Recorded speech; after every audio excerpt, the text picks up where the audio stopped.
But I have a huge question, and it's a really important one, and I'd love to hear your opinions on this.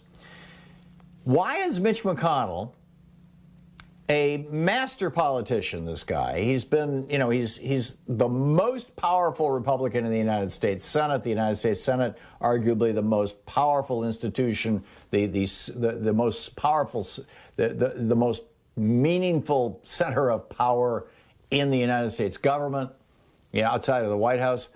Why is this guy, a lifelong politician, a master tactician, making such a huge mistake?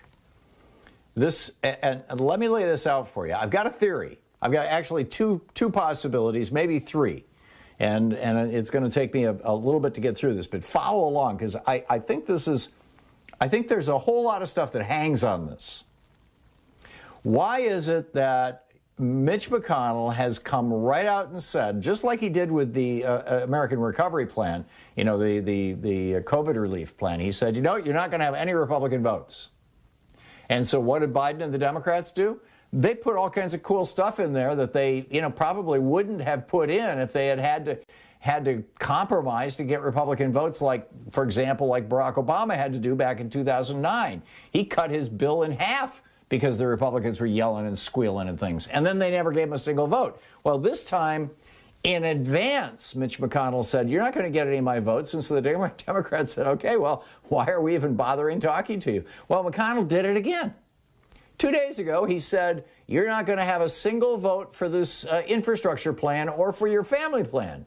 The human infrastructure or the physical infrastructure, these two plans that Joe Biden is proposing, and that I think he's probably going to get passed by reconciliation. It's going to be a big deal. But McConnell has already said no.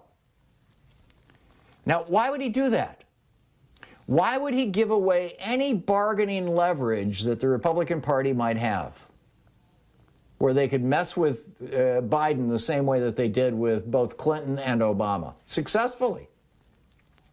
Why would he essentially encourage Democrats to make this legislation, both the American Jobs Plan, the infrastructure bill, and the American Family Plan, building our intellectual and physical infrastructure, human infrastructure? Why would he encourage Democrats to make these pieces of legislation as large as possible, as expansive, as effective, and ultimately, because of those things, as popular as possible, and then let the Democrats take the credit for it? Why would Mitch McConnell do that? I mean, now that the Democrats know that there's no possibility of a Republican vote, they feel no need whatsoever to negotiate with the Republicans. Screw the Republicans. They don't even need to ask their opinions anymore. They don't have to worry about hurting their feelings. They don't have to worry about what they think or what their concerns are, because the Republicans have already said, we're not going to be part of this process. So that reality that I just described, that has been, a number of commentators over the last few weeks have been pointing this out, and actually going over a couple of months, going back to the original rescue plan, and scratching their heads and kind of publicly and loudly saying, why? Why is Mitch McConnell doing this? Well, actually, nobody is, to the best of my knowledge, addressing the question why. More, they're saying, oh, isn't this interesting? Well, I'm asking the question why, and I think I have an answer. I have two possible answers here, maybe a third. My first possible answer is that Mitch McConnell's actually a true believer in Reaganomics. Now, just consider this for a moment. I realize that, I'm talking to a largely progressive audience, and you may think that I'm just crazy, that all these Republicans are spouting the Reaganomics line. Oh, we got to cut taxes on the rich. We got to cut government spending. It's a good thing when you throw people off welfare programs, et cetera, et cetera. And a lot of liberals think that Republicans are just doing this because that's what the billionaires want, to keep their taxes down. We got to deregulate the industries and kill the union because that's what the billionaires want. But they don't really believe it. Well, I think some of them really believe it. I mean, people like Charles, who was on this program just a couple days ago, who advocates this kind of libertarian worldview, they say that the reason why Reaganomics hasn't worked over the last 40 years is because it wasn't really tried. If you want to see a real example of supply-side economics, of a free market economy actually working, the way Republicans think it should, you have to do away with the things that are polluting or corrupting or messing with the economy first. You got to get rid of Social Security, get rid of Medicare, get rid of Medicaid, get rid of the Environmental Protection Agency, get rid of all the unions, get rid of, public education. If you wipe the slate clean of all this government, this massive government spending, $3-4 trillion a year government spend, get rid of all of that except for the Pentagon. Then you'll have a pure experiment, and then you will see that when you cut taxes on rich people and you kill unions, that it actually helps people. There are some people who actually believe this. And one possible explanation for why Mitch McConnell is bailing on the American Rescue Plan, on the American Jobs Plan, is that he actually believes this stuff. This stuff that, von Hayek and von Mises and Milton Friedman were pitching in the 50s, 60s, and 70s, the stuff that Reagan and institutional Republicans have been pitching in the 80s, 90s, 2000s, 2010s, and now the 2020s, that, the Republicans, Mitch McConnell has been selling this product for 40 years now. Why would he not believe it? Maybe he really believes this stuff. That's one possible answer. And if he does truly believe this stuff, this crazy Republican economics, if he truly does believe this, and that's why he's refusing to go along with Democrats on rebuilding America's infrastructure in any way at all, because he thinks really it should just be done by billionaires and the free market. If that's the case, if he's a true believer, the last time we had a true believer Republican in senior leadership was 1964. It was Barry Goldwater. And in my piece over at HartmannReport.com, you can actually see the clips. I've embedded the YouTube clips.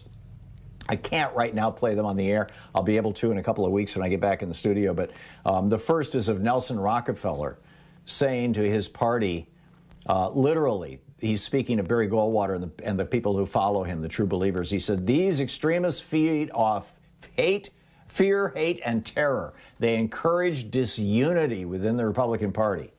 And he gets booed off the stage. And then Barry Goldwater gets up on the stage and says, "I would remind you that extremism in the defense of liberty is no vice. And let me remind you that moderation in the pursuit of justice is no virtue." And he gets like a 5-minute standing ovation. So if Mitch McConnell is a true believer, the same way that Barry Goldwater was a true believer, and Barry Goldwater lost almost every state. The Republican Party, it took them decades to recover from Barry Goldwater. If Mitch McConnell is going down that same road, he's going to destroy the Republican Party. If he's doing this because he actually believes in this stuff. And I think that that's probably the most likely answer.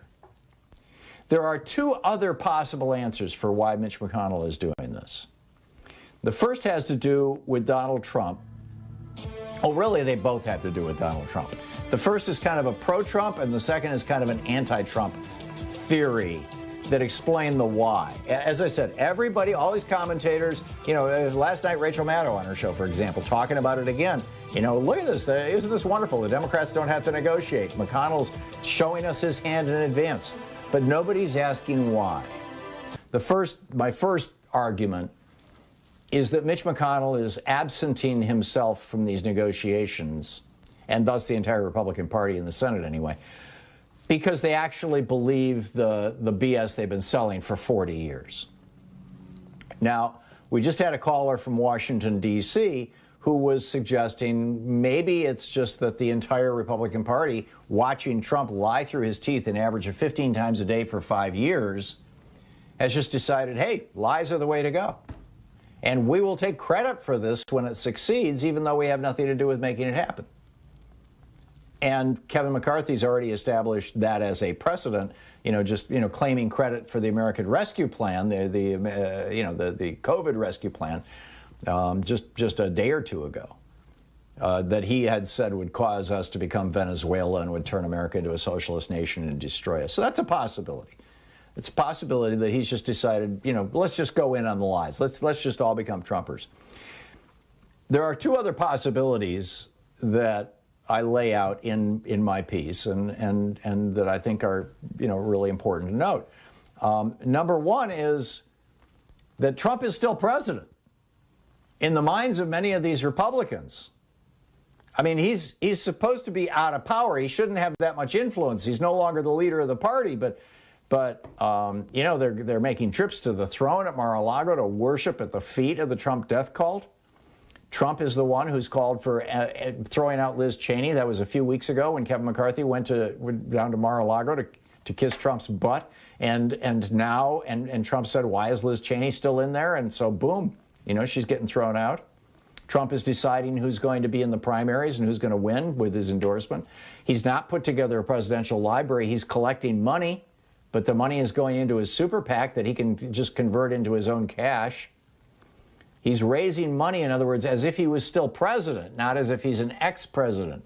And the Republican Party is going along with that. So that's one possibility, that they actually think Trump is still president.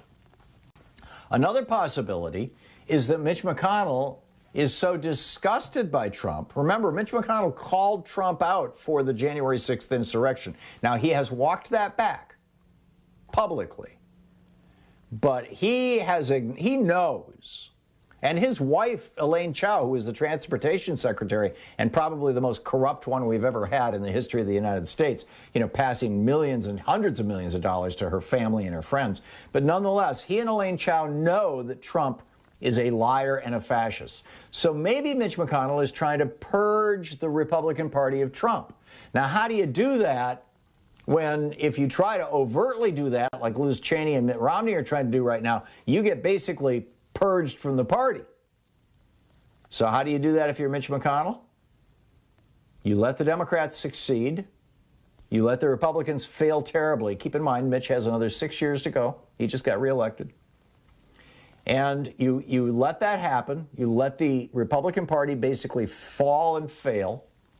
Everybody's going to want to point a finger at who's in charge. And McConnell and everybody else are making it very clear that they think that Trump is in charge. This goes back to my first point, that they're behaving like Trump is still president. And he apparently believes he's still president. Honest to God. I mean, in fact, that's a third possibility, that McConnell is delusional. He's believing this economic BS that goes back to Mises and Hayek and Friedman and Reagan. So he's nuts. And that Trump is nuts. That he actually still believes he's president. In other words, that the two major leaders of the Republican Party are both arguably clinically insane, or at least technically. Is that a possibility? Or is it that McConnell is trying to purge the party of Trump?